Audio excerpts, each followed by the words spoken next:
comfortable in this kind of meta game where there is a lot of assassins that could be available, particularly his assassin Lancelot. So now, Turtle fights about to win. Alright, Turtle fight for the taking. SUPPORTNYA start doing his thing here. Dangerous Grasp once again. Part of this play into the objective. He's going to use that kind of execution. He'll secure it. SUPPORTNYA getting the turtle. Not sure if they actually want to fight this. It says an airstrike drop down to a little bit of knock into the air. Zorn quite low. That shot isn't so close, man. Able to pump out the damage there, but no one falling. Not sure if Yone wants to actually potentially pressure that purple buff, but it looks like he's not going to. So good little take there. An advantage, at least for the turtle, for DFYG. This movement around was super good to invade and actually hope and fashion force the vengeance onto that. No long might be in range for it. Get a feel. And indeed they will. What a rotation for DFYG. Yep, there's a kick as well coming through. Zed going to be the one to go down. And it's a nice little trade cross map. Couple kills in the mid for that top Long. Mr. Long, man. He's been part of this competitive scene now for a long time. He's getting a good look here. You know, maybe we get to see his Moskov too. Right? I feel like that's his signature hero. The Moskov for Long.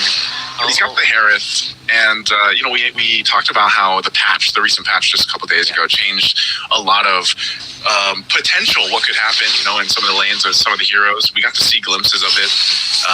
The Tigreal yesterday, for example, I hope to actually see that pop up one more time. But yeah, so far, I think for Long, you just want to go ahead and get that power spike as fast as you can on a Harith who technically had a bit of a nerf, but warranted. I feel like I've had my fill of Granger Harith, man. I think we've had that for the better part of this year.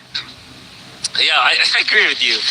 However, it seems like DFYG will still play this Harith. It's a strong lane. I would say Team Vamos will have a lot of answers to this Harith. They already have easy, and it looks like there will be a catch in the bottom lane. Oh, pick one of that. But anyways, nice. Well, Kilo 2 is important for Team Vamos because the turtle is going to spawn as the second turtle of the game. The Team Vamos have already accumulated 3 kills. This progression that they are showing to us from the DFYG to just give up the second turtle. And that will mean that they will be recovering when it comes to the overall gold. Yeah, part of this too for Team Vamos, right? A team that likes to play a little bit around the meta, you know, with some signature picks, like we saw, for example, Zorn with the Hellcurt earlier on yesterday. And, you know, the way that they play this kind of lineup, it's a little more traditional, right? It's kind of just going through the reps. They've gone through these reps many times. Zorn doing his thing here on the Cho. We've seen the Cho actually be quite deadly so far in Games of the Future for MLBB. You know, just in a couple of days, at least over even on Stream A, we saw it pop up in almost every series.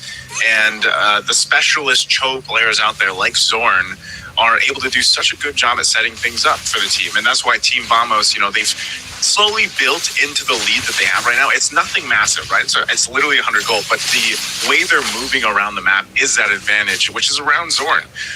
And not only that, but the advantage is also the fact that you have your early kind of boosts on Farsa for Clockmoon, man. This Feathered Airstrike is going to hurt. There's the kick that I was talking about. Even with a Revitalize, he's going to be bursted down, and that's what I'm talking about with this Farsa. It's easy. It's you just kick, you drop down the Feathered Airstrike, and it's literally a kill. Yeah.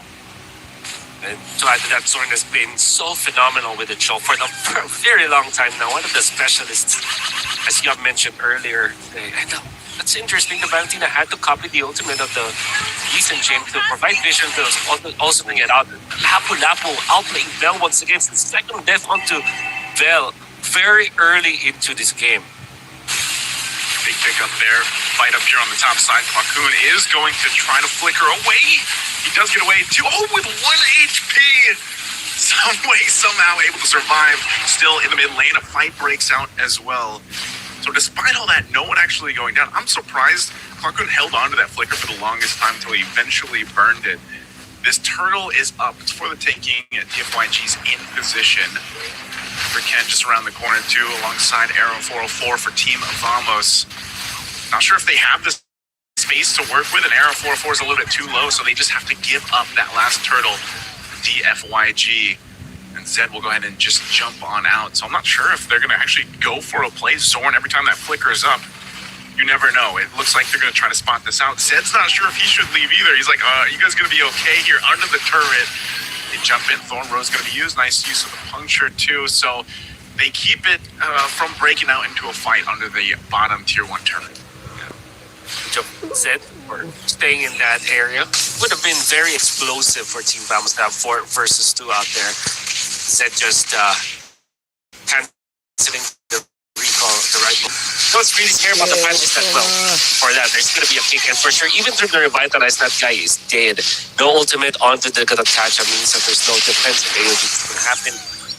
What I'm saying earlier today, earlier is what's interesting about the patch is that even when you lead by a lot of gold and you are winning when it comes to momentum, the moment that you just slip and not have a proper positioning on the neutral objectives, a team that is behind can actually take that neutral objective away from you. That's exactly what happened out there.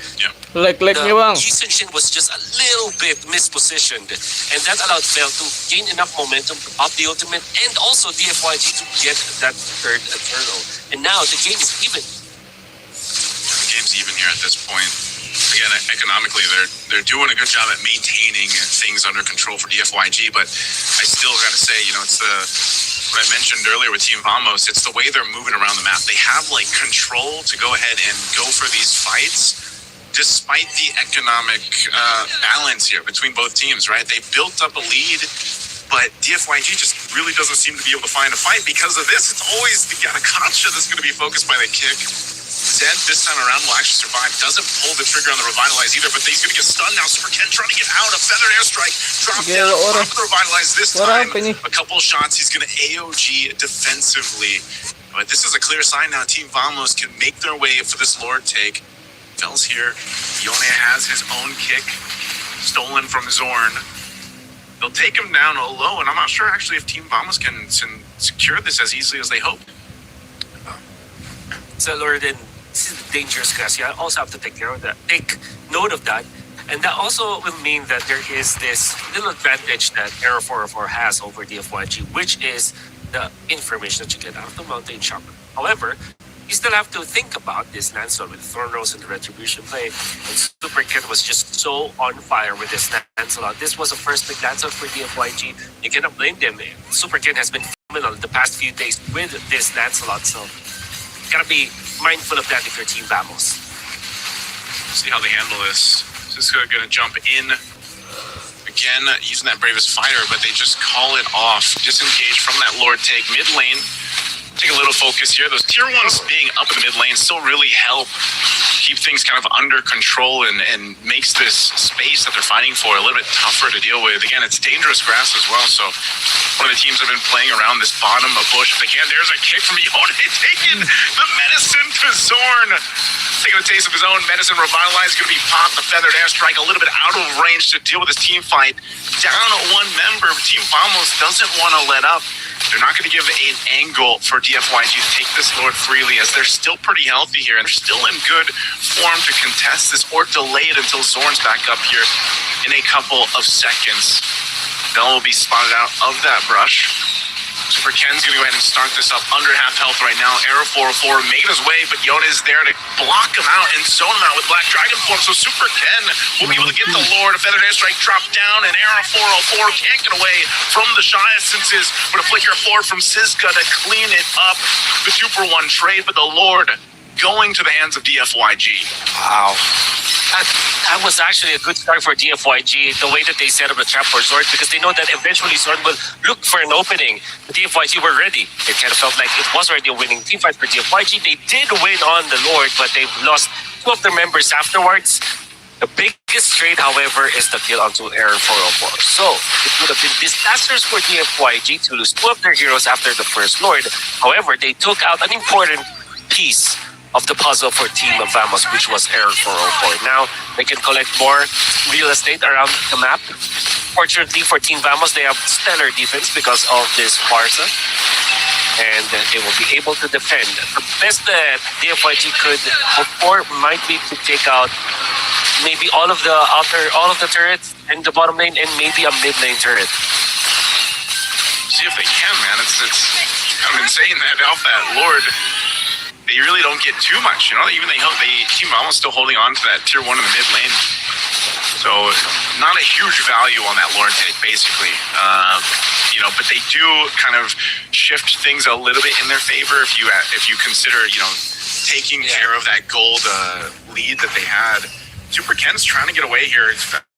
Strike. He's going to bomb and weave throughout of it. He's going to be fine, though. Again, the mobility with that Lancelot. Meanwhile, up top, Arrow 404, bobbing and weaving himself. The jungler is making a move and a groove. There's a kick, though, on Vel. Vel trying to heal back up. Will be able to take a shot. Zorn, though, can't clean it up unless Siska can. Siska jumping in with the bravest fighter. He comes on through to slay down Vel.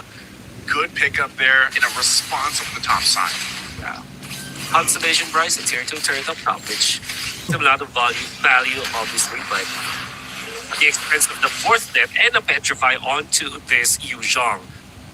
Fortunately for them, they will have the Petrify as well as the ultimate on the Yuzhong come the next Lord fight, but the FYG cannot afford those kind of mistakes. In fact, Team Vamos will be quick to punish as they have already set up shop up top. They have taken out the first turret, and then they're poised to take the second one. Sword, even without any threat, have already planted himself out there to counter any kind of retaliation coming up from the FYG. Great movements from Team Vamos, and because of that, they have regained control of this game. Yeah, I'm not sure if Naka wants to force a fight here. Another feathered airstrike dropped down, but not going to be able to kill Zed now. A little bit more tanky this portion of the game here for Zed. He's dealt with such a rough early game. You know, the constant kicks from Zorn being kicked into a feathered airstrike. But now that he's got some of those defensive items, he's able to go ahead and hold on a little bit longer. And that's going to be so crucial with the Dikachaniago. You know, you need to be able to go ahead and use that Avatar of the Guardian. If not that, then at least provide that vision and even just catch someone with the Unbreakable. And again, for our viewers out there that, you know, might not be aware, that patch that dropped a couple days ago, the Dikachaniago now has to charge his Unbreakable a little bit longer to get the max taunt and the max range on it. Gone are the days of just tapping, you know, the skill 2, that Unbreakable, to be able to have that max range and taunt effect. It'll be a longer team fight, the Lord. The slow push being set up top. I feel like Team Vamos are have a better long lane control here. But the dangerous grass, Vel is already positioned in that spot. A kick again, taking out Siska. That's a huge pickoff from Yone. Now fighting for the Lord. It's at a quarter of the health. They're still going to deal with Vel, though, in the Dragon form, but Super Ken will secure the Lord. And now Zorn trying to get away. He's got the shot since it's stacked up on him. As Vel takes another 2 down for Team Vamos, and TFYG will massively swing this game in their favor now as they get the Lord and they get ready to knock down some more turrets here. That tier 2 bottom side will fall. And we'll see if Team Vamos can get this base defense under control with this Lord pushing in up top. Great timing and great execution coming up from TFYG. It's not easy to outplay or to surprise a Yisun Chin because of the Mountain Shocker, but the timing coming up from TFYG and the fact that they have taken advantage of dangerous Super Ken with a solo kill. Oh my goodness! Man, Super this Ken Lancelot will take needs it. to be bad, man. Ban the Lancelot. Ban Super Ken. What a play. That's how confident he is right now with Arrow 404 being down. Look at him. He's going to jump into the base. Thorn Rose going to be used. Puncturing on through. Working with this Lord here. They potentially could end it. Going for it. Zorn trying to delay the inevitable here. Diamond Force going to be dropped down, and Long will unleash here on Siska. Feathered airstrike to try to clear out this Lord to pump out enough damage. But even Napco can't get away from Yone. And now the base is going to be worked on. It's hold at half health. But with 2 members left alive from Team Vamos, it won't be enough for game 1 as DFYG is victorious. The tug of war, the DFYG were able to win and outlast Team Vamos because of good execution, good usage of the map as well. The dangerous grass worked in their favor because of Vel's positioning. Never mind how many deaths he got early in the early stages of the game. As long as you nail that ultimate and crucial Lord takes, you're going to have fun. And we see some of the highlights that we've seen today. Of course, accented by Super Ken's stellar performance on this Lancelot. Yeah, dude, the Lancelot, I don't know. Maybe that's the answer, Wolf. Ban out the Lancelot. But let's see what the studio has to say. Let's go ahead and throw it over them to break down game 1.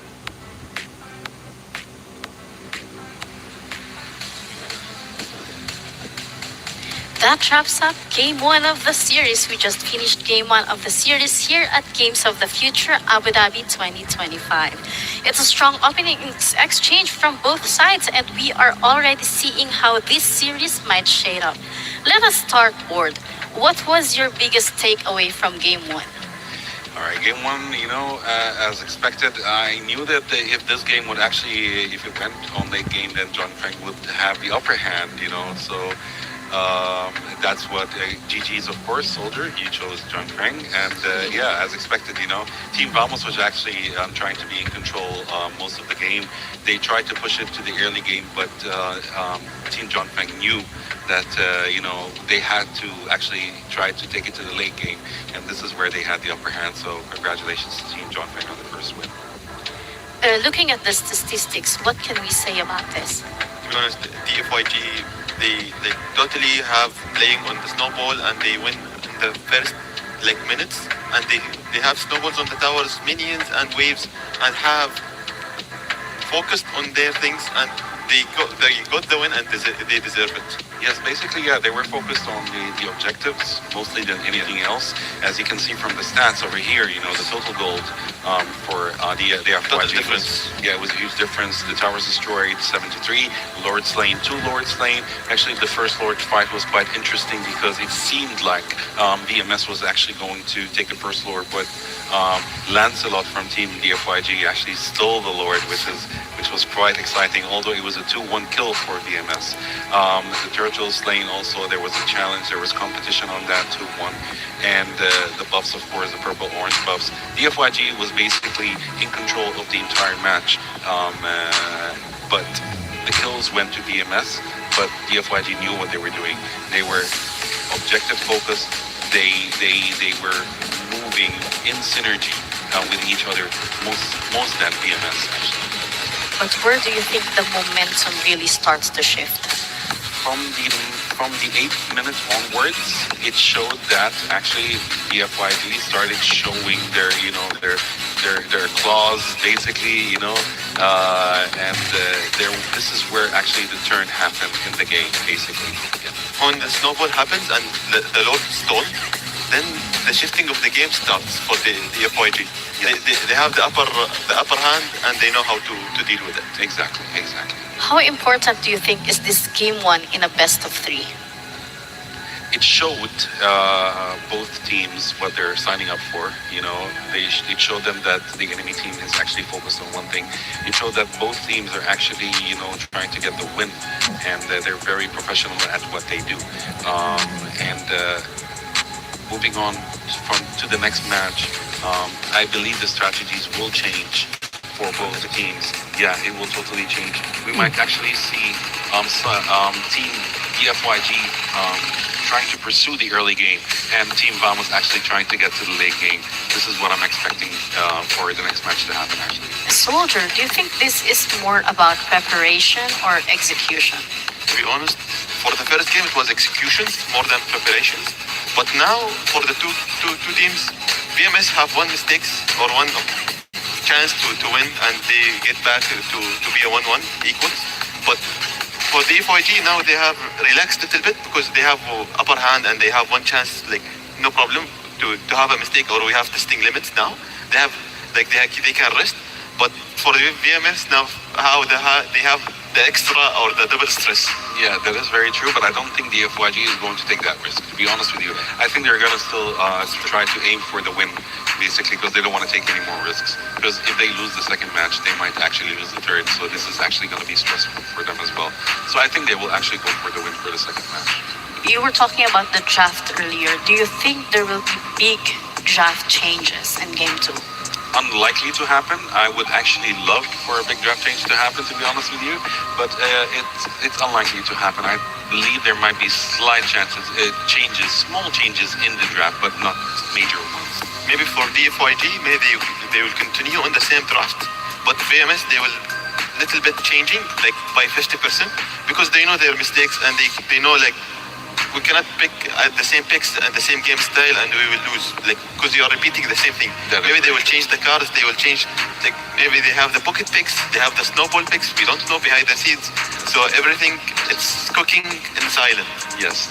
Actually, let's see what's going to happen on the second match. Very excited to see.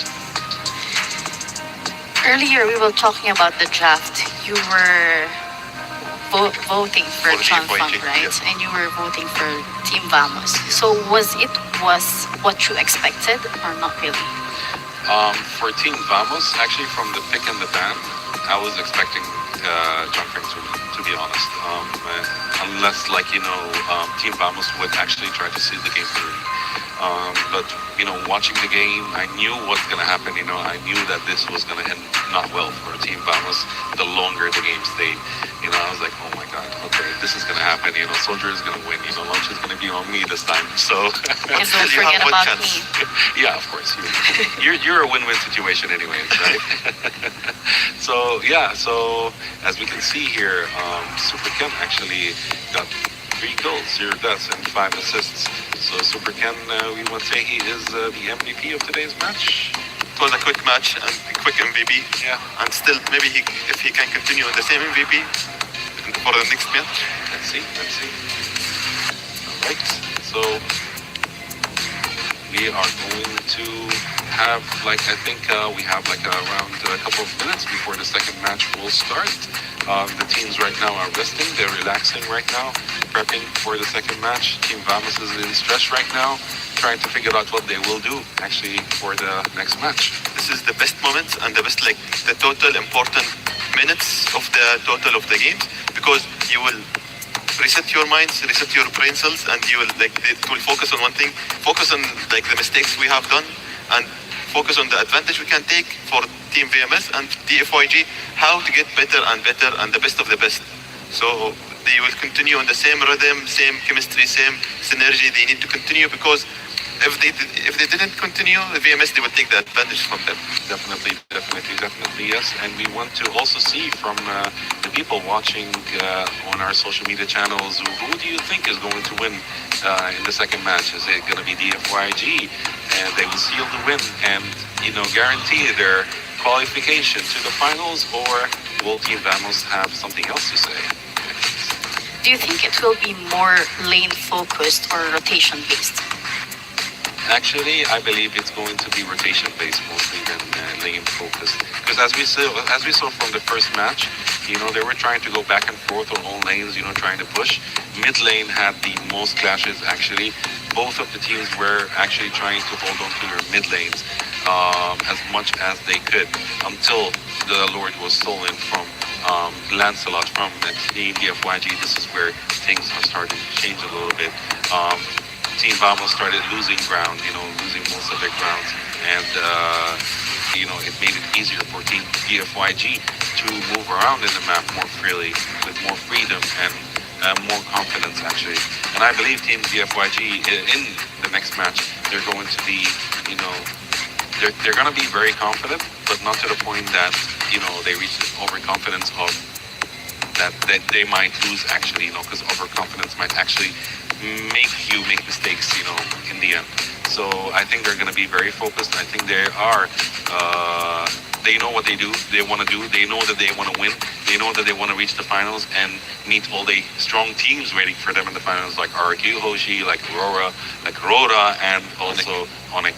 Yeah, so they want to get there. As we said, if you focus on the mid lane and the rumors, the jungle side, you will easily you have the freely to move in the map, and you have the advantage to help the other lanes to have freely also. You can open the map for you more and more, and you can reach you have more advantage to have a view in the map. You have rotations in the map, and you can do traps for the other team. Yes. And they can fall. Yes, that is very true. I'm still rooting for Vamos. I really want Vamos to win. All right, and and I know they're very good players. I know they did a great job. They did a great job. Vamos did a wonderful job, but they need to focus more on objective more than anything else. That was a great analysis. So we'll take a short break, and when we return, more action from Games of the Future Abu Dhabi 2025.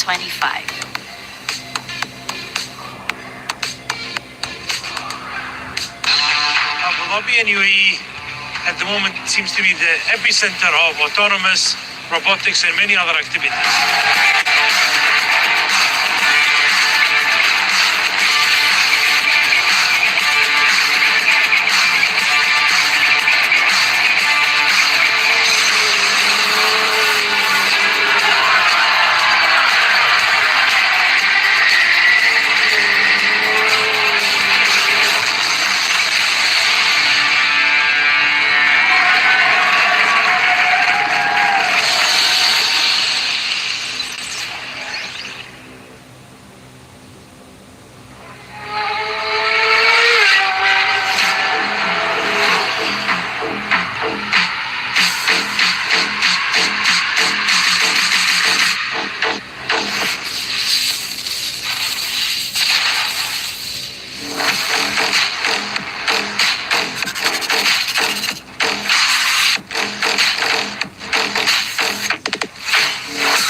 We're back into the band phase now, and this is where preparation and adaptation really come into play.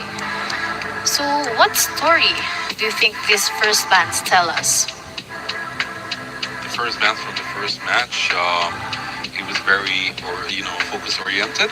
And yeah, let's see the bans this time. How is it going to be? As the first ban is actually an immediate ban. It seems like Vamos is scared of Fanny. And they know that someone from DFYG is actually a Fanny Pro, so no kidding. First ban immediately. And of course, the second ban from the Team DFYG is Basha. So Basha is such a Fani and Pasha. Yeah, And Fani and Basha. VMS now they have the blue side and they have the priority picks, like first pick and first ban. Yes. So we will see a little bit priorities for them because little bit advantage for them at the blue side. But the FYG, they have red side and they have like one game they win. But still we will see in the papers what will have in the ban and picks during the game. The first two bans it little bit appears, but now wow for the VMS they. You think these bans reacting to game one or just the overall meta? It actually looks like the overall meta because it seems like the bans are actually the same. Until now, they're the same as game number one. No difference at all. Fanny, Hilda, Kalea, and Basha. So yeah, we're actually seeing the same bans. They're not taking any risks until now. They might actually think of something else in their bans. We're going to see from Team VMS right now. Who are they going to ban? Is it going to be one of the meta heroes, or is it going to be someone else who was actually an annoying factor in the first game? Do you expect these bans to stay consistent across the series? Because now the meta, it's all the teams is playing around the meta for the ban and picks, and also during the game the strategies. They're focusing in mid lane and rumors, and also for the teams in the group stage or also now in the playoffs, they're also focusing on the meta side because now the patch is happening. Also the buffs and nerfs happen, and it's affecting also the tournament. And we will see also the ban and picks for them, and there is a target ban as we see in the first phase, as we see in the first match.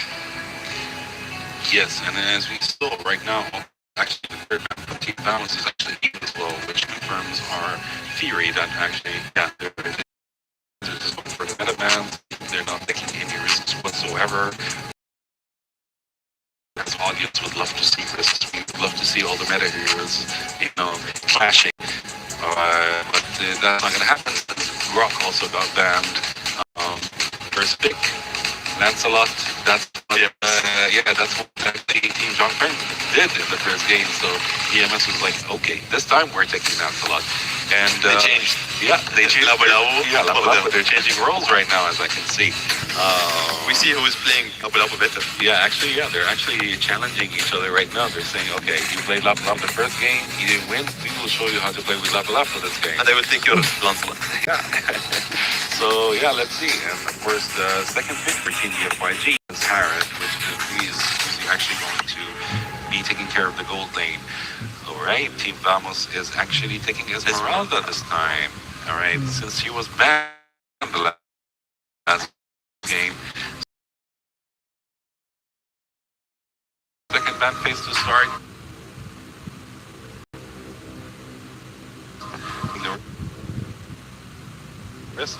And let's see, on the ground, what is she going to do this game?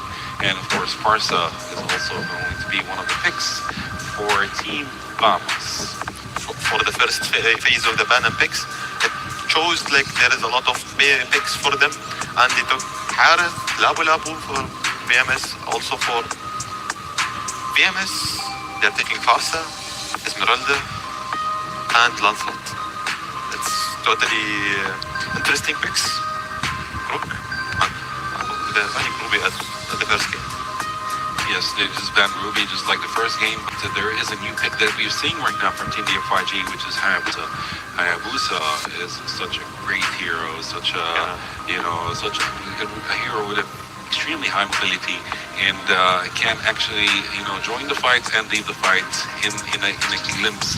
So Hayabusa this game. And who's playing with Hayabusa? It's like the playstyle. The playstyle. To play. Yeah. You need to have a movement fast. You need to have super fast fingers in order to play with Hayabusa, because one small delay, it's over for you. So that's why Hayabusa is for actually pro players, and such a great hero to play with.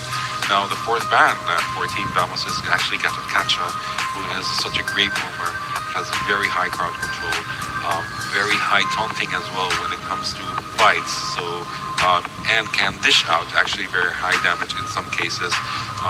So yeah, Dikachaniago is actually an expected ban as well. We are waiting for the last ban from Team DFYG. And who do you expect the ban is going to be? Maybe take real. I don't think so. I don't think so. It's going to be too real. Might be, but maybe. From the picks, Yuzong. All right, so Yuzong is a ban. Yuzong was very annoying the previous game. They don't want Team Vamos to actually take the advantage of playing with Yuzong this game. As we can see from Team Vamos, they already settled the jungler, the mid laner, and the XP laner.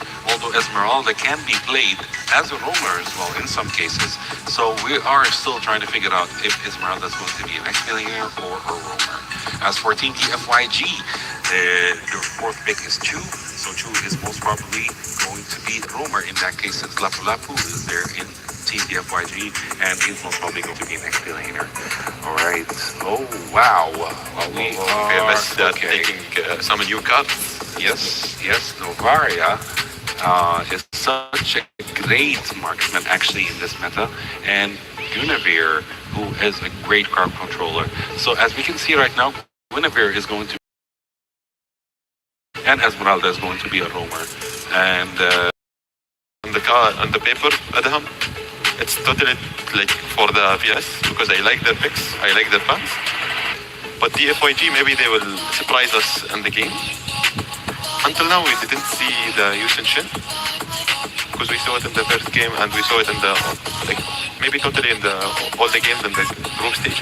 yes, But until now, like for the picks for the DFYG, Harith, Labu Labu, Hayabusa, and Chu. yeah, And for the last one, it's Valentina. yeah. DFYG, they're trying to counter picks and they're trying to take the priorities of the first game. This is going to be a very hard game for both, mostly for VMS, since they have an actual marksman right now, and you have lots of counters for the marksman. We have Chu, we have Harith, and we have Hayabusa. So Novaria needs to be very, very, very well protected in order to be able to assist Team Vamos in the late game if they actually reach the late game. So yeah. So drafts like this usually tell us how the games will be played. Are you still on your team? Yeah. We're still in the same line Okay. because we are predicting scenarios the same. So, okay, everything's locked and loaded. Let's throw it to the casters and get into the game. Here we are, game number 2. Super Ken on this Hayabusa Air 404 on the Lancelot. We know that these two junglers from both teams are really good at assassin, and we're going to see another showdown. We'll play nicely your casters for game number 2. I have a great feeling about this. It's Hayabusa versus Lancelot, and CJ is in, man. I think I was kind of surprised by that in the draft here.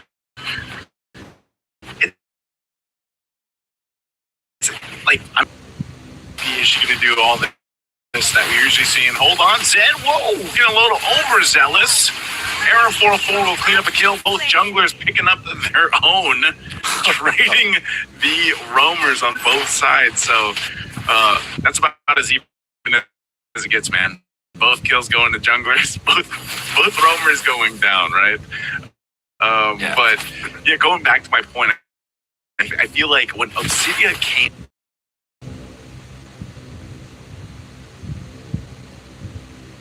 just how she would be utilized in that current meta, and I feel like teams, it took them a while to figure it out. Not that many teams, though, even globally, use the Obsidia too much. Like, it was very specific teams or players that like to go ahead and play that.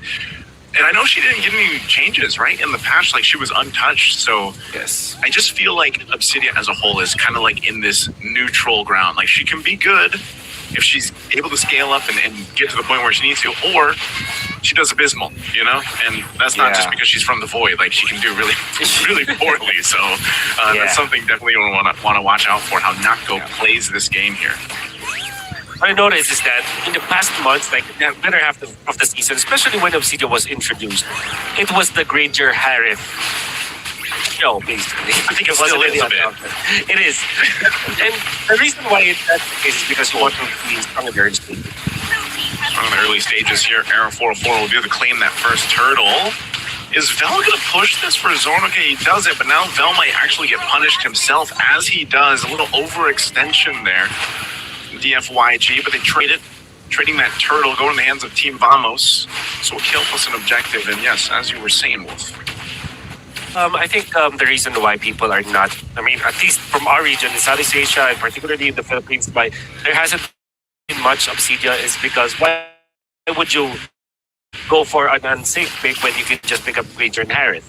Right? Yeah. And at the same time, because there are so many good assassins in the hero pool that we have, it's difficult to pull up a traditional marksman.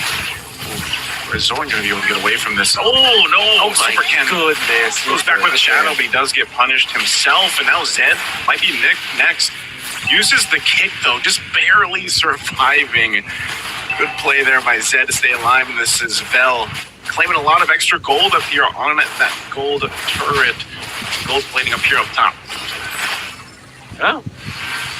They're like for Team Vamos. What we do know is they have this Lancelot, I mean the Guinevere with the Farsa, which is such a great combo. If they continue on pressuring DFY3 and just punishing Vel, for example, the level up, this will be a really good game for them because right now they're even oppressing this gold lane. If they still get this outer turn, their shields, it will be massive, and I thought the Harith will be enough to defend. Okay, they will not push through. That would have been a great way for them to kind of increase their gap. If they're able to increase a little bit further. Nice in a forward play and a recall from Zorn too. After that, again, this Guinevere we have seen so much lately in the past year, Wolf. Well, now it's in the hands of Zorn as a roam instead of in the jungle. So, yeah, great initiation. They're able to get this turtle as well. Clockwood actually survives the shadow kill, so he's going to be fine. And now this is an aggression play from Arrow 404. Going to be going for Super Ken. Super Ken, will he be able to get away? That he does. Feathered airstrike drop down too. A little bit charge here with Falling Star Moon. They're going to go for Zed. Siska jumps in on the turret, but doesn't want to overcommit to this unless they juggle it around. A jump in from Zorn, and now Vel joining the fight a little bit late. Comes down with Land Shaker. Popping off here, but not enough damage on this Lapu Lapu just yet. But look at this. Siska comes in, staying around in the mid lane. Will finally have to flick around. There's the shadow kill. Quacoon takes a couple of the hits himself to keep Siska alive. And now Super Ken could be in a bad position. Man. Team Vamos absolutely punishing DFYG. Great synergy coming out from Team Vamos. You see how they get in and out of the fight there. It seems like it looks like a rally actually, like a badminton or a ping pong rally or a tennis rally. So you've seen from Team Vamos, they're just passing the ball around and it looks very, very good. For example, when Clockman tried to evade the jump coming out from Vel, Iska did not overly commit onto the Lapalapa and went for the Valentina instead, which they will get more even as Zed is getting outplayed across the map.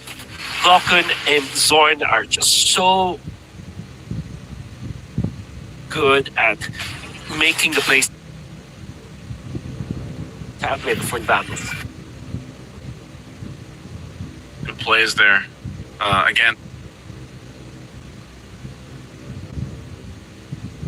very aggressive and decisive. And you know what this allows Natco to do on this Obsidian that needs that.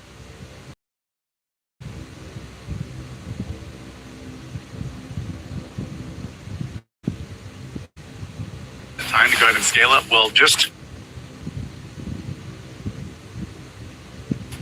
you know, have the time of your life. Not go ahead and farm up. Get that scaling that you need. Get the stacks that you need here on the Subsidia, and you're going to be all good. So DFYG really down behind now up to this point. 6.5 minutes in almost. I don't think they're in a position to actually contest the turtle, so they kind of have to just kind of give that up here. Look, this positioning too from Team Vamos.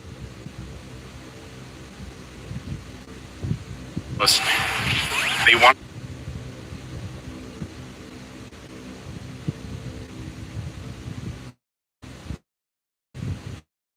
to go ahead and challenge DFY.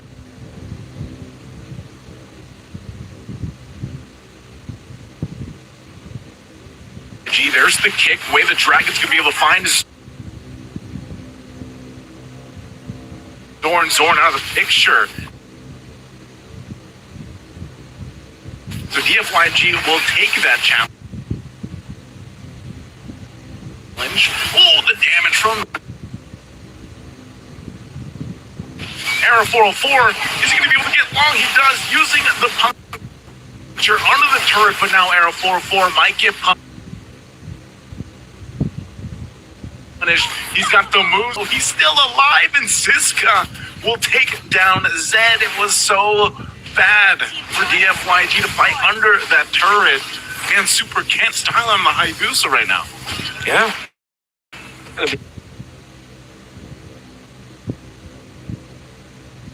A lot of recovery from DFYG, but it's not going to be enough. It seems like are just well coordinated. The way that they are managing their abilities and their spells, They didn't even have to use the flickers, but just the fact that Zorn's spacing was great is the way that he's finding the targets. Siska, not only is this Esmeralda a very good pick versus the Lapu-Lapu and Harith, like it counters a lot from DFYG, but Siska's positioning and aggressiveness is just so much on point. He knows his limit and he knows proper targets to go to. He doesn't need to be in front of the Lapu-Lapu all the time. He can even pressure the Valentina, as we've seen many times in this game. And now it has came to a point where Zorn is tanky enough to act like a pseudo Cho, or even a much tankier Cho in this game. The tank Cho at this point, And I feel like that one saving grace here for DFYG might be that late game if they can somehow get there. Whether that's going to be Super Ken scaling up, but I don't feel like Arrow 404 is giving him much of a chance, And Vel, I think he's going to do a better job at just choosing when to go in with the bravest fighter in a lot of these exchanges, and they need time for Long to build up. They're going to need actually quite a bit of time to catch up after this. 5, almost 6,000 gold behind. Here's a bit of the stacks too from Natko, and we haven't even seen that full potential just yet from the Subsidia, because it's definitely, you can definitely feel it towards the late game, but it's going to be up to how they funnel some of the resources onto Long, because they really need to activate this Harith. Not only that, you have to give farm to Super Ken as well, because he is that hero that can output the damage enough to take out this Esmeralda. Oh no. That's Natko's time to shine. He pops out a ton of damage, and again, you really can't get away once you're tethered to that Obsidia. She's going to be dragged with you, so Team Vamos just taken more up to this point. Lord's going to be coming up here in a couple seconds. So now with Team Vamos healthily ahead of DFYG. Some big items being picked up here. They got complete control of this side of the jungle.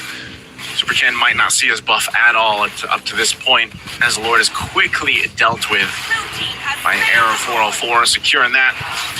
Let's see what happens. I don't know if DFYG even wants to get close to this. Yeah, they don't. It's taken, man. Everything right now is on Team Vamos. They're looking to end this game quickly if they can, potentially even on this first push with the Lord. We know it's still difficult to end a game with a first Lord push, but it's possible with this kind of lead, 7, almost 8,000 gold ahead. Oh, Zed's going to try to make a play, I think. He's charging up. Oh, Okay. the jump in. Zorn actually goes in. He already has the immortality, so he's actually going to be fine. They get the flicker down from Zed, so that is out of the picture as they have to defend here. That Holy Shield's going to pop down. A bot mid-waves are going to be pushing in to take down this tier 2 turret in a second. Cocoon might drop this feathered airstrike once it's back online just to go ahead and keep them in control. There's the punch in, a spatial migration, taking out Zed, knowing he doesn't have the flicker. Shadow kill going to be used as Vel's trying to get back to the base, trying to disengage from this as Siska cuts them off. The tier 2 turret finally falling. And that's going to be the last shield that pops as well. DFYG in a tough position now to this point. Not even a tickle of damage for this from that Ogi Shadow kill. And we talked about how this became Zorn was able to reach a point where he acts like a pseudo tank with a Guinevere. That's exactly what happened. You saw that he jumped in front of 3 members of the FYG with the immortality untouched, like up to 60% HP, and the FYG felt like, okay, there's no point on trying to punch this Guinevere, let's just get out.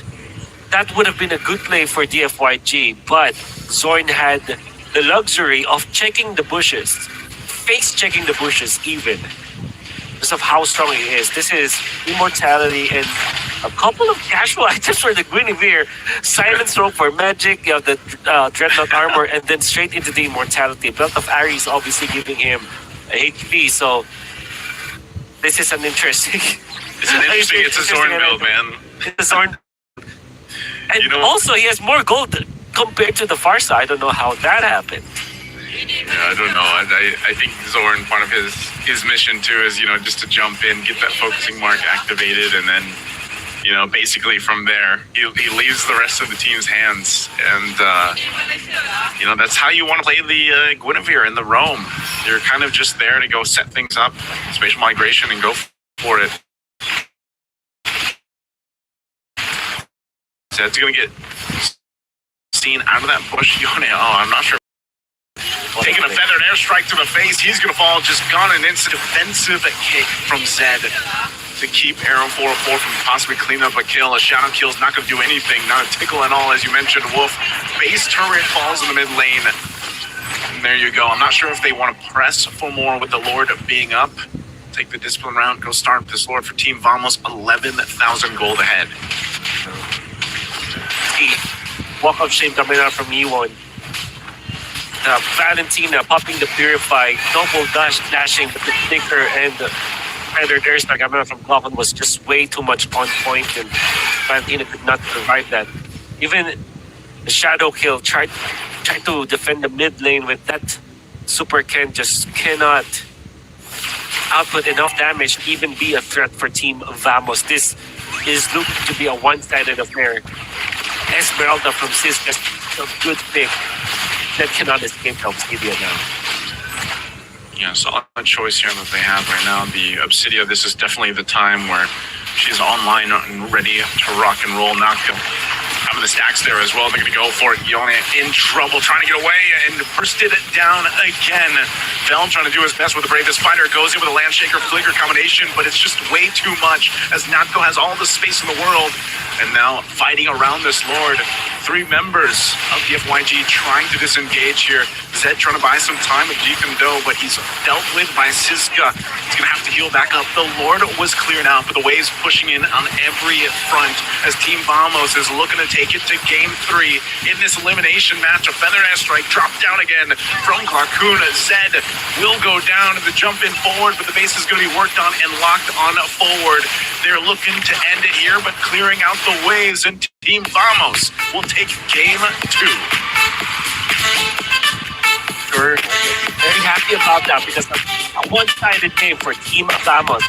They started with the draft. This Esmeralda answered 3 of the heroes of the FYP, the Lapu-Lapu, Harris, as well as the Joe. Adding a little bit of flavor in there with the Guinevere pickup and become very aggressive with it. Team Vamos have made a lot of work with this Guinevere combination with the Lancelot. And first, of course, the Vamos is very much on point. Wonderful team for Team Vamos, as this is an elimination match, and they will force a game number 3. Now, we're going to see them competitive showdown. I would love to see another assassin versus assassin battle between Super 10 as well as Error 404. It may become game number 3, but we'll have to wait a little longer as we are allowing the teams to prepare. Get back to the panel.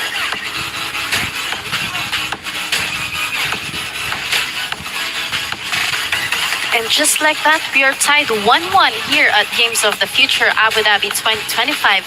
One game each, momentum splits, and everything now comes down to a decisive Game 3. Let's look at the big picture here. How do you sum up this series so far with it sitting at 1-1? To be honest, for VMS, it was maybe first game, it was testing limits, testing the waters. They will see, let's try this card, maybe it will work. And maybe it didn't work, but in the game 2, they surprised us. Yeah, actually, Team Vamos, the second game, they were dominating from the first minute of the game. Although their picks were actually, kind of not so meta, I would say. But they played amazing with these heroes. And EFIG actually made a lot of mistakes, I would say, in the second game. They had a strategy, but it didn't work out. They didn't focus on specific heroes. For example, like Novaria, they didn't actually take Novaria into consideration a lot. They should have focused on Novaria because Novaria in the late game, from mid to late game, would be very annoying for them. But Team Vamos was actually trying to push the FYG to the mid lane to forget about Novaria a little bit, so they forced them to forget about Novaria. Guinevere, on the other hand, was top-notch. Guinevere was very annoying to Team DFYG. She did a great job. So Zorn, I salute you for what you've done. Me, he is actually the MVP of the game, to myself, because he played the biggest part in actually making Team Vamos win this match. Okay, looking at the statistics right now, did you expect the response we saw in Game 2? We expect for VMS to lose this game. Like it's have the lower hand. Yeah. But in the paper it was like 48-40. But in the game and the scenario it was totally different. Because Navaria, it was a cherry on top of the cake. And she surprised us. And also the game of the style, it was totally different. Because how they snowball in the first how many minutes in the game. And also they continue the snowballs. They didn't like little bit behind. No, they continue on the snowball and it becomes bigger. And Team DFYG, they cannot resist this. How much strong it's the snowball. Yeah, actually, Team DFYG did not expect this to happen. We're talking about a huge difference in gold from the beginning of the game. No towers destroyed from DFYG. No Lord slain, no turtle slain. So it was complete dominance for Team Vamos in this game. And Esmeralda also did a great job. So Error 404 is actually the MVP of this game, who played with Lancelot. He did a great job as well. But his team actually did a wonderful job. Farsa was doing great in this match. I think Volcom was playing with Farsa. The team surprised me, to be honest. And if they play with the style for the next match, I think Vamos is actually going to take it. Unless Team DFYG has something else to say. The damage dealt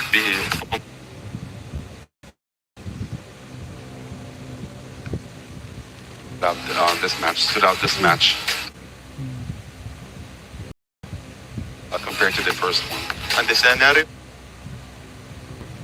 of one-sided game, it was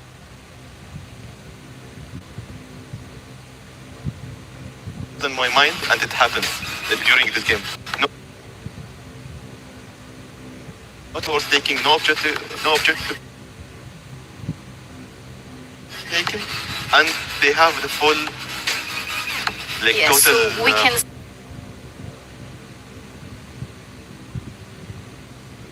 target of the game. Yeah. more disciplines among the two Yeah. regarding objective. Yes. And Guinevere actually was taunting the DFYG lot in this game. You know, I didn't think he was trying to piss them off. You know, and they might have actually, you know, he might have got to their nerves. You know, in this game, but I know Team DFID is way more professional than, you know,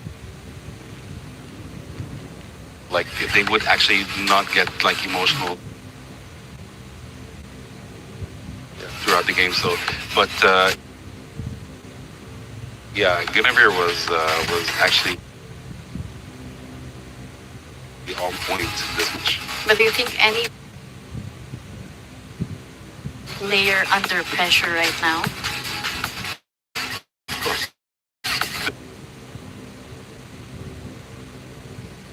The whole team of DFYG, because now, not the whole team, because the two teams, now only one mistake, like will get you down, or they will one objective will make you up. Exactly. So it's 1-1, and now the winner will go to the next stage. So we will see more stress and more chemistry and more scenarios we will see in the next games, because and new hidden cards also. Definitely. You were talking earlier about MVP, so Yeah. being the most valuable player. But do you think this is a star player game or more like a team-driven game? It is actually, you know, I would say it's both. I would say it's both. But I would prefer like the MVP would be actually the team, the team spirit and the team playing game more than actually the star of the game. But we do have a star for each and every game.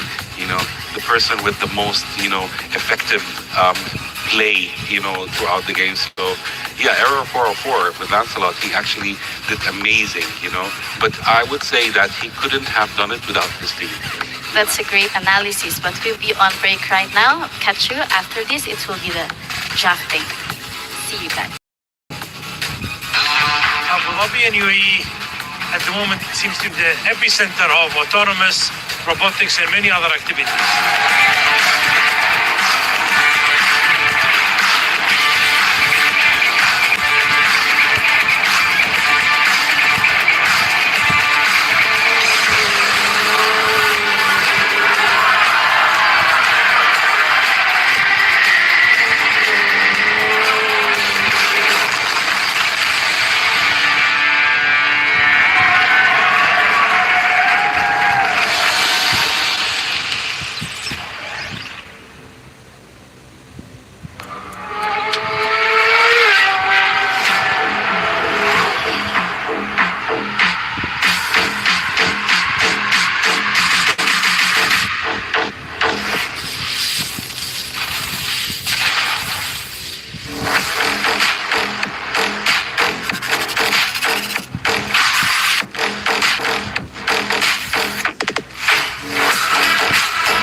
go Game 3, the deciding game, and we're officially into the ban and pick stage.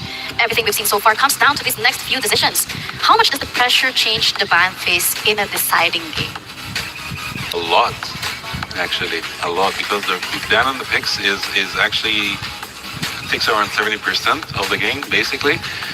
Soldier might agree with me on that. About 70%, as I said, and the 30% it's scenarios in the game and the strategies. Because the only strategies that's happening during the game, that's the thing. And as we see in the two games in the back, we see a lot of strategies and a lot of switching and chemistries in the game.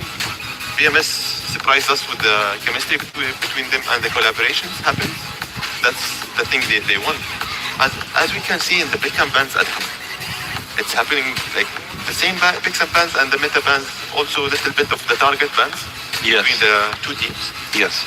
But as for the bans, as you can see right now, Soldier, Lancelot joined the ban right Finally. this time. Yeah, finally, because I think both teams, they realize that whoever picks Lancelot is most likely going to win, And now we're seeing some actually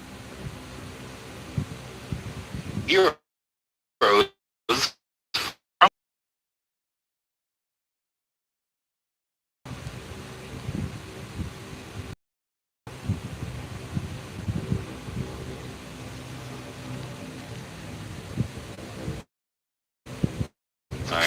and the first pick from the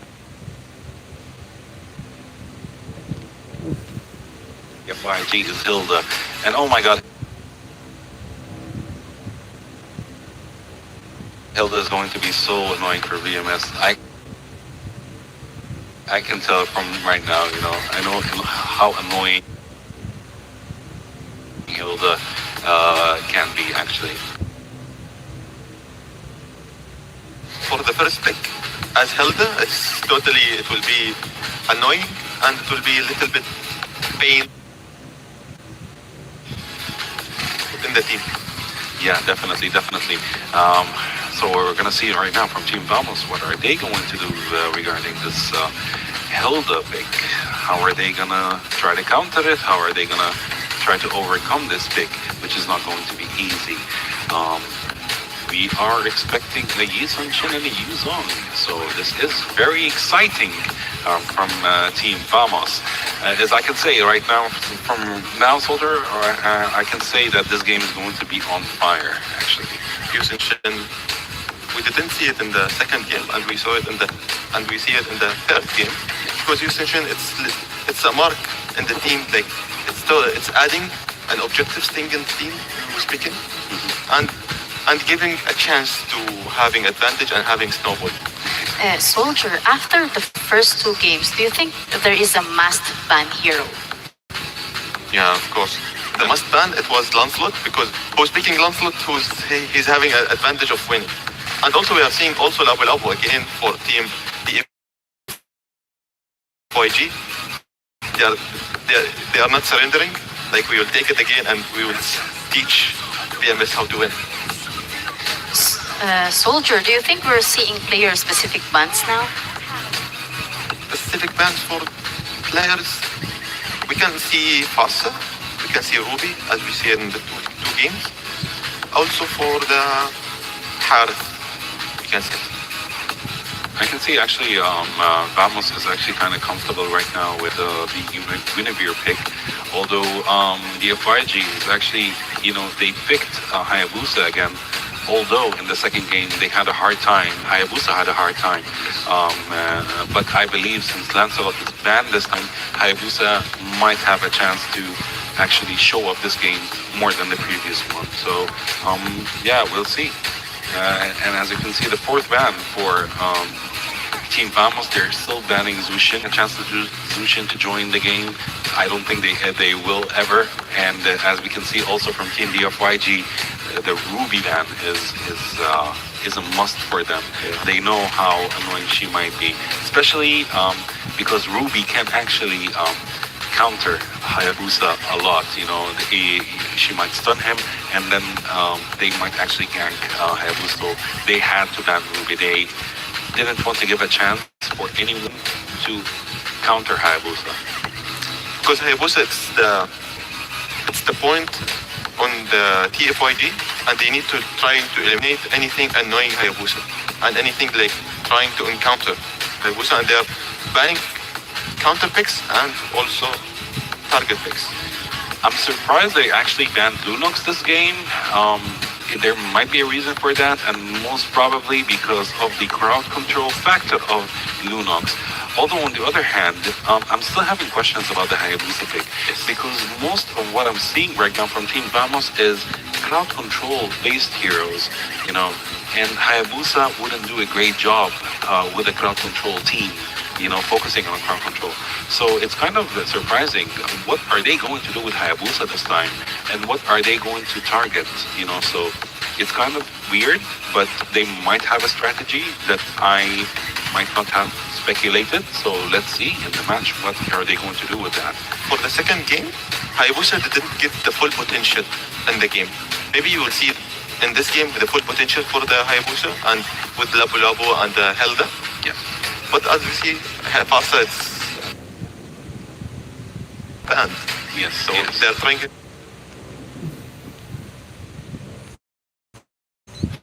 eliminate the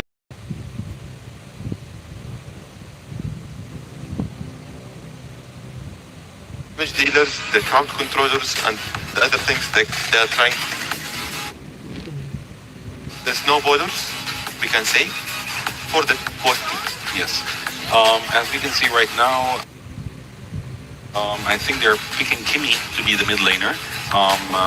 Most probably, yeah. Kimi is going to be a mid laner this time. We saw a Farsa ban this time, and we have a Kadita, or are we having a Belir? This actually, both of these picks are actually very, very, very nice. But I would mostly, I think they would actually go for Belir more than going for Kadita. Especially that Belir is basically more of a slow hero and a stunner, more than Kadita. Kadita is actually a burst damage hero. So we're gonna see where they're going for, or they're just gonna go for Valentina then. In that case, that We see Valentina Harith combo together. That is very interesting. I think they wanted to benefit because she benefits from the enemy hero ults. So I think they wanted to benefit from a Yuzong ult or a Veer ult in that case, which will help Team DFY a lot in this match. Let's see the last pick. Oh, that's Esmeralda. Wow.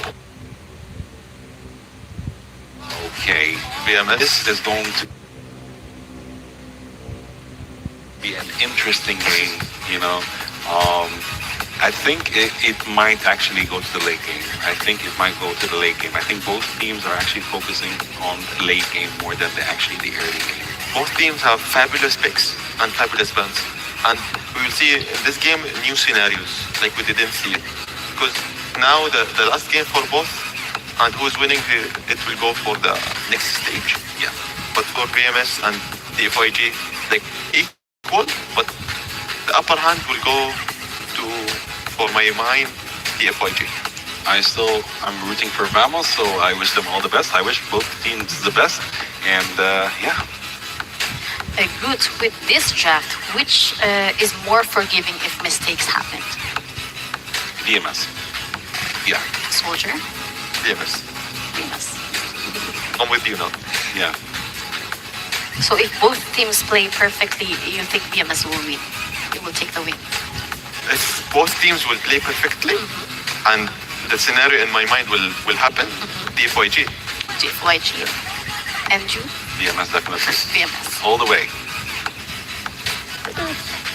We will see during the game. So drafts are locked in for game 3. The deciding game. Pressure is high, plans are set, and now it's all about the execution. Let's send it over to our casters for the deciding battle. here we are indeed in a deciding battle between DFYG and Vamos Super Ken now on the Hayabusa Error 404 on the Yisen Shin. The junglers for both teams. Nice to see you like what we have from game number 3. I'm glad we got a game 3, man. I'll put it that way. You know, we had a bunch of sweeps in the previous 2 days. Well, for play-ins when things are now a little more spicy, I'm glad we're getting game 3s. And I think if you look at both drafts, you know, like our panel mentioned, I think you could say, like, yeah, in a way, let them go to the late game here a little bit, right? If they get to the late game, though, both these lineups have the potential to go ahead and shine more than the other.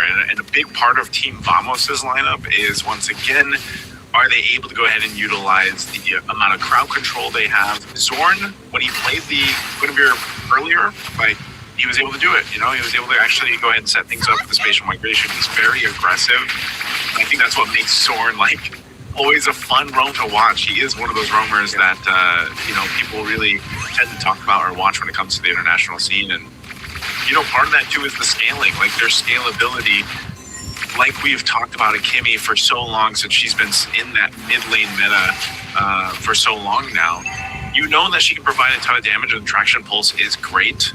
I think for Team Vamos, though, it's also just making sure that the early game doesn't go to DFYG, because Hayabusa, for example, or even a better game with the Lapu Lapu for Vel could actually be quite devastating in these earlier fights, depending on how they go for it. A Dragon Form is going to be used. Zoning out Super Ken, though, from this turtle pit, but he's going to go back, trying to get Zorn out if he can. He pops the Shadow Kill, does get the first blood. Air 404 will be able to secure the turtle, but he finally falls as Vel picks up a kill. The trading across the board, though, an objective secured for Team Vamos. I believe the DFYG are a happier team to come out of that, especially because Super Ken really outplayed Vamos team. Whenever the Shadow went out and then got back in, got a kill of the sword, that's the first blood. And I think it's well worth it in exchange for the turtle, especially from a jungler's perspective. And the bonus that they got from that is to be able to kill Error 404. And this time, you can see Zen utilizing this Hilda properly in a way that he was able to out the damage, then figure out. There were so many fates that the FIG were able to do that exchange. I would still feel, though, that Team Vamos has got an easier lineup to execute, especially because this last pick, Esmeralda, again, has so much value. Great versus the Lapu Lapu, we already know that. But then you added the Harriet as well as the Hilda. Natko will have a great time later on, and that's something that the FYG should be prepared about. I mean, part of that, too, is, again, if you look at Team Vamos' lineup, you know, what you take here for the Valentina, the most value over here is probably the Black Dragon form. If you take that, actually would help DFYG's case when it comes to having a Valentina. Yeah, I think just the Dragon form, the Dragon form. Yeah, but the problem is if you overextend it, it can actually work badly for you. So you gotta be careful there if you're E1. E1? E1, yeah, right? And Super Ken is still very impressive with his jump goal, though. Yeah, I think this, too, is just the amount of time that we're seeing it take for a Harith to build up now, scale up. I would say a majority of these Harith games that we've been watching now for the past couple of days here, Wolf, it's... I don't know. I don't know if we're still going to see Harith picked up a ton as the days and weeks go by here. It just seems like it does take a little bit too long to build up. Arrow 404 is going to be able to secure this second turtle pretty easily. Whoa, an out shot. Holding on to the Black Dragon form, doesn't even get to use it. E1 deleted quickly under the turret too. Put some pressure here in that tier 1 mid, but man, Team Vamos still have an easy kill and a pickup for an objective. That's the problem with somehow a double-edged sword to copy the usual ultimate, because you're fairly weak and you don't have the double dash in the fight. He didn't play with not even after popping the ultimate, and also didn't have the purifier. That's why Vamos have picked up a great kill. In fact, Vamos with 600 gold. As we mentioned, they have an easier lineup to execute. Natko already has the enchanted talisman. It will take only a while before we get to see him with the Oracle, which then makes it so that DFYG needs to really ramp up now. They really need to make play. Otherwise, Team Vamos will just easily take over this game. See what happens. It's just a very small lead for now. DFYG still potentially can turn it around here. I don't even.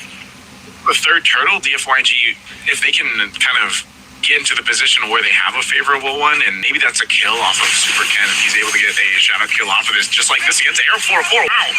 Happens as soon as I mentioned it. Now Black Dragon Form going to be used to pick up E1. And Super Ken's pretty low, so they might still put pressure on the purple buff here. A spatial migration combo from Zorn. They're going to put it for Zed. Double kill for Siska. A massive pickup and just a great game for Siska already on this Yuzhong. It's so devastating to deal with a Yuzhong scaling up this fast. Now this is back-to-back games coming up from Siska. He's played so well. Actually turned the fight around. That would have been great. Of course, Super Ken is able to get a pick off, but in comes the fray. Air 404. Ooh! That's where the misses, and Super Ken collects the kill before getting out. He is taken out eventually. And it's the fourth straight kill for Siska. Might not have the Gisenshin now, but with the turtle up, it will just kind of take it. And Siska is eating good, man. 4-0-0. He's going to scale up so much faster than you traditionally would on Yuzhong here. And once that Petrify is available, this should actually be a pretty easy turtle for them to take. He does pop it. E1 using the Mountain Shocker actually going to force this fight. Anyway, Air 404 actually dies, so a good play there. But now they're going to deal with Siska jumping in for E1. He's going to chase him down. Shaz is there, but Super Ken actually going to be able to join the fight instead. Now Natko will kill along. And they're still going back and forth. Siska, though, is going to have to be careful not to take too much. He'll heal back up a little bit.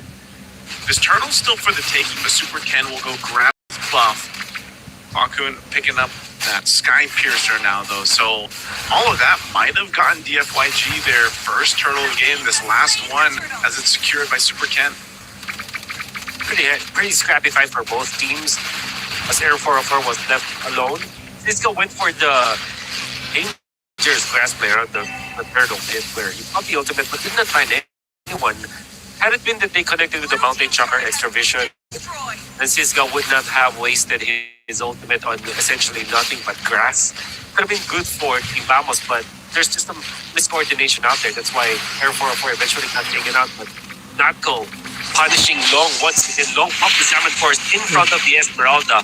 One of the capital mistakes, cardinal errors that we can do against the Esmeralda as the Harris. Zorn setting things up again. Zed, quite tanky though.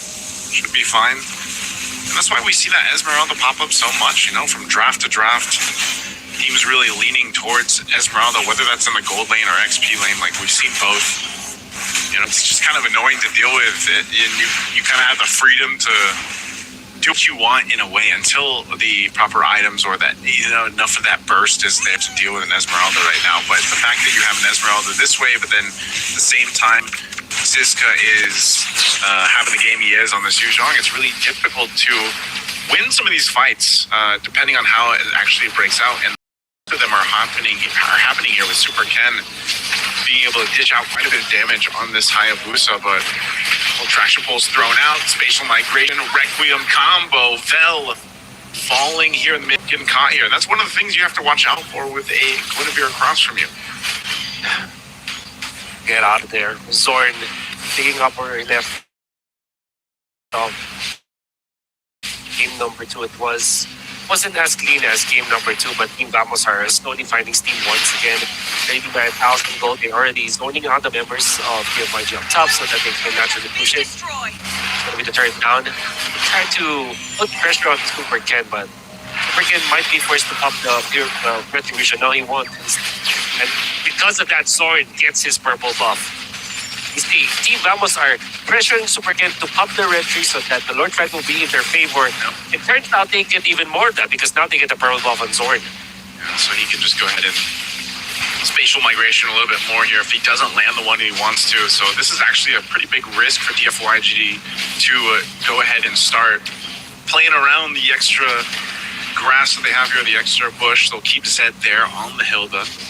At least try to control this space here against Team Vamos. And like I said, even with this kind of lead that Team Vamos has, 2,000 gold ahead. There's the jump in from Zorn. Requiem going to be used as well, and they're just going to try to get away, but Vel will flick around forward and not go, chasing him down, a sliver of health. And also Zed on a way to run away from this, not go to hold up that front side. This is an opening now for Team Vamos to go ahead and secure this Lord, unless somehow, some way, Super Ken can get in position to potentially steal this. He does jump in, gets thrown into the air, knocked into the air again, a petrify from Siska. 6-0-1, a massive game once again with this Yuzhong here. Lord secured, team fight secured for Team Vamos. Easily.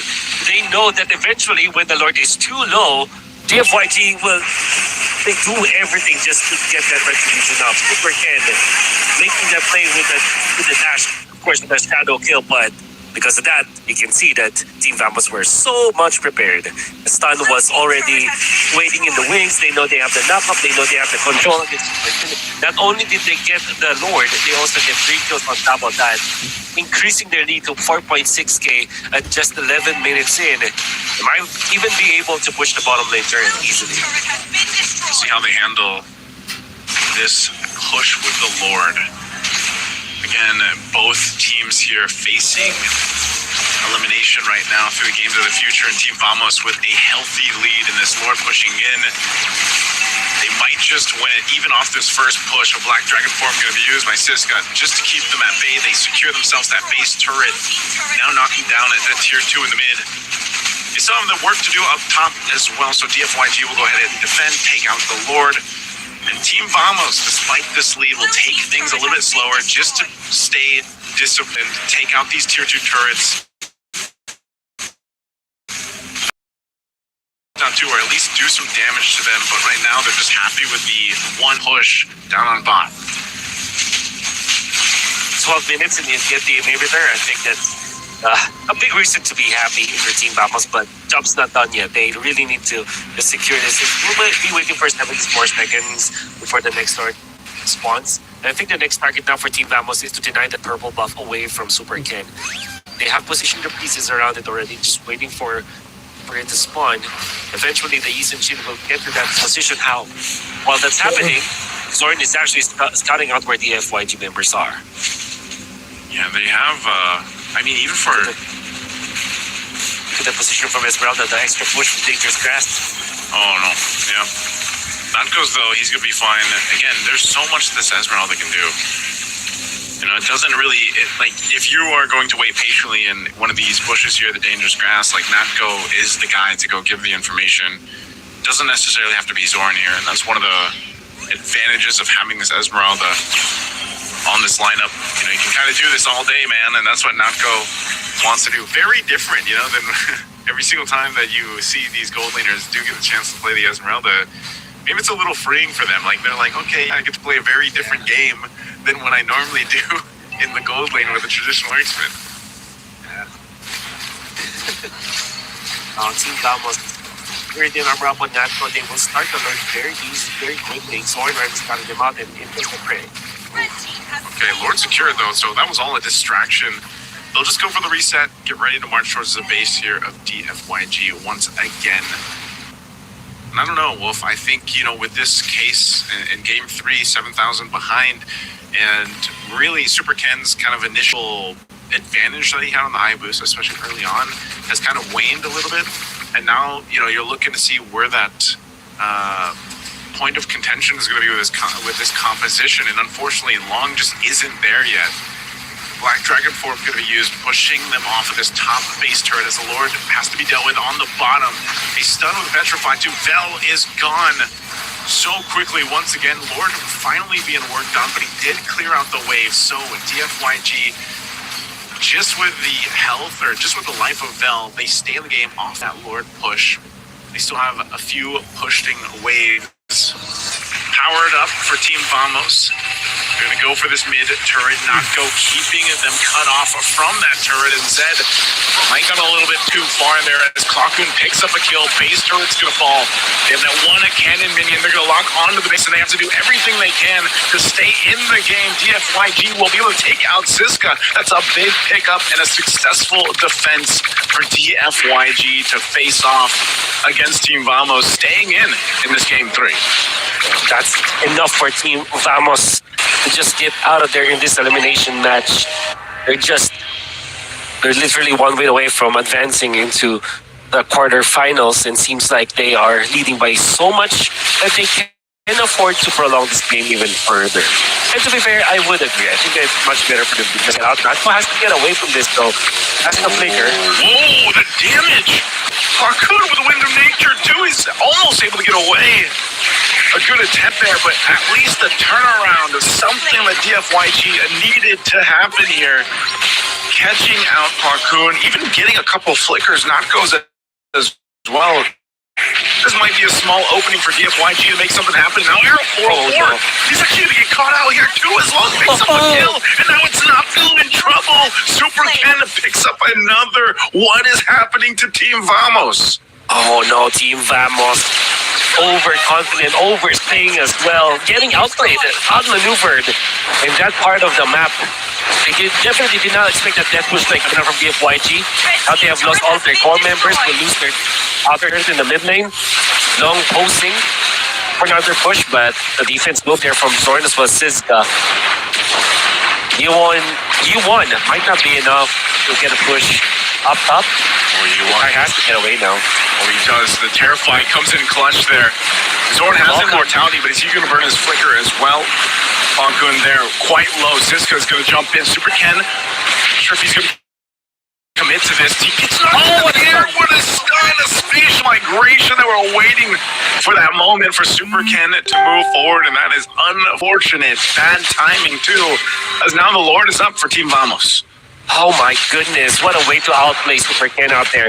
DFYG already outplaying Team Vamos. In fact, they have forced the Dragon form, they have forced the immortality onto Clockun. They have all the tools for them to get this Lord, but Super Ken just stumbles because of the outplay from Team Vamos. So tough. I don't know if they can delay this, Wolf. They're going to try Zed, trying to get an angle here, but he's going to be zoned in, zoned out, and taking it down. Arrow 404 will pick up a kill. Akun picks up the Wind of Nature again after using it earlier on. They'll be able to secure this Lord off of that. And that is a good play to solidify the objective for Team Vamos after a shaky last couple minutes. Oh. Now, I gotta say, for DFYG, they tried to buy the time for Super Ken to be there, and almost were enough time, but Team Vamos making any extra movements out there, just focusing on taking the Lord and punishing whoever is in front. Did not overextend to get a kill onto E1 as well as Long, because they know that they can end this with just their raw power. Just, their lead has been down to 3,000, but this is more than doable. Might be able to push up top, and then the last push for Team Vamos commences. Last push potentially here. They're going to go for this Black Dragon form already used. Arrow 404 trying to get away. Bell is low in there. Clockun picks up the kill. Lord's going to be actually cleared out and worked on it. Natko splitting them up, and Clockun gets a double. And now they're going to go a little bit further. Natko's immortality is going to be popped here long. Go for that cleanup kill, but can't solidify. Taken out Natko, but still, DFYG still defends 19 minutes into this game 3. Not letting up. This is an elimination match, and Super Ken is throwing everything. Almost have won against Onyx yesterday in a 30-minute match. I'll not be surprised if they can prolong this even further. You can see the heart from Super Ken. Let's see if they can defend for more. Team Vamos seems like we wanted to make a play. Did you get the Purify out again? A Black Dragon up to lead him. Feeling the damage now. Natko's going to be in trouble. He gets caught out with Landshaker stunned in his tracks. DFYG is not going home so easily. They'll take it past the 20-minute mark here in Game 3. And Team Vamos is wondering that too. Like, man, we're so close so many times, but we can't end it. Even with all the base turrets of DFYG down, they still hold on. Unfortunately, no battles for Natko to save himself out there. Team Vamos tried to make another play, even when they didn't have to. They tend to wait for the next Lord to spawn. I think it's a good heat check against the FYG. To be fair, Nako will respawn long enough that the Lord will be available when he is up once again. And I think the Team Vamos can actually afford to lose their top lane turret. They have all of the lanes pushed naturally because of the super minions that they have anyways. And if they don't make any extra moves right now, they can easily play the map on their table. But here they are, target for permitted. They want to fight. They know that down bot is Super Ken, so this is going to be a fight they want to take. Team Vamos will take out E1. They're going to be looking for more. Knocked in the air. Yell has immortality. He's trying to get away through the wall. He goes. Super Ken joining the fight. Long has so much shields here. This is Nako, though, leading that charge. Mount Shocker is going to be able to find a Zed. Zed bobbing a weaving, but will go down to Error 404, and they'll make their way to the Lord to solidify a potential game 3. This is going to be much tougher to deal with now that it's an evolved Lord. Oh, what a play coming out from Team Vamos. Instead of they should not be doing any extra moves, but they have identified that there's no threat. The Hayabusa is in the bottom lane. It will take a while before he gets there. He knows, Siska knows that with this Warcry built on the Yuzhong, he has a one-hit potential against E1. He's now only rocking the Purify. Once again, this is going to leave that front. Black Dragon form. Vel jumps in with the Bravest Fighter. Summon Force drop down 2. They're going to clear this out. U1 looking for an ultimate to take. He's just going to go in with the Terrify and keeps Nako at bay. And now Vel trying to run here. Once again, defensive items being switched out. Oh, he picks up an immortality just in time as well. He's going to heal back at the Fountain with the Lord now. They're going to deal with this, and Zorn jumps in. A spatial migration. Super Ken has gone. A massive play in the decision from Zorn. Can they win the fight? They've already lost 3. This is a big defense for DFYG. And despite Zorn's play, DFYG will stay in it. They'll clear out the waves and the Lord. How was that massive play coming out from Zorn? I thought it was instrumental to the victory of DFYG, but if you think about it, the Hayabusa is not that important when it comes to the defense. It's more of a distraction at this point, and when they tried to go in all in, they got caught into the balance with Bell dealing the damage, and as well as Valentina. Valentina, we have already forgotten how much damage this mage can actually deal in a team fight, and we are reminded of how strong a Valentina could be, especially when he's dealing AoE damage. E1 salvaging this team, and Super Ken might have been a great target for Team Vamos, but they were so tunnel vision into taking down that Hayabusa. The moment that Zorn caught him, and everybody from Team Vamos just went in, took the beeline towards where Super Ken is. And what generally happened was that we're clumped up together. Bell managed to land a good ultimate combo, dealing enough damage to an AoE, and then of course E1 was there to clean up. And look at the items here. There's so much juggling between these, these Winter Crowns, the Wind Natures, of course. But hats off to DFYG staying into this game for, multiple minutes now, 8+ minutes up to this point. When Team Vamos first entered the base, and you gotta remember they were at one point down almost 8,000 gold. That's right. In this game 3, and yes, the gold doesn't really matter at this point. It's more so just switching in those defensive items when they need it at the right moment. But what DFYG has been able to do is stay and now actually be in a position to potentially contest this Lord. The biggest thing for them is they don't want to get caught in a position they don't want to with what's across from them. Again, that is still Siska for the most part, right? Siska and Zorn. They got to be careful. Zorn and Ken. They're going to go for the backside. They're going to go for this back lane push. E1 popping the Winter Crown on Super Ken. Takes out Nako. They're trying to get away. A couple flickers burned here too. Arrow 4 is gone. This is a massive turnaround for FYG. They're going to go for Siska. He's trying to run. They can actually start up this Lord. He's doing what he can. Siska actually still alive. And it's DFYG to chase down. Meanwhile, Zed chasing Zorn. Siska finally goes down, but they get 4 kills for DFYG. And for the full force team, they can run it down mid with this wave pushing in. This is massive. What can Zorn do? But just watch. A shadow kill going to be used, but with this wave pushing in and the full team. With U1 doing out the waves, DFYG did it. They did the comeback. They made it happen, and they send Team Vamos in games of the future 2025. And they already knew NYCIL, so they took out their headsets because they know that with TikTok timers up and available, they cannot survive. G1 was ready for that play. Oh my god, the winter crown to eliminate Team Vamos. What an outlay. Oh my goodness, the FYG. Yeah. What are you? You got playing here, Wolf. It's unfortunate for Team Vamos that they had control of for so long. And then here comes DFYG. You know, they stayed locked into it. They had some rough here in the start of the game and everything else, but they managed to win.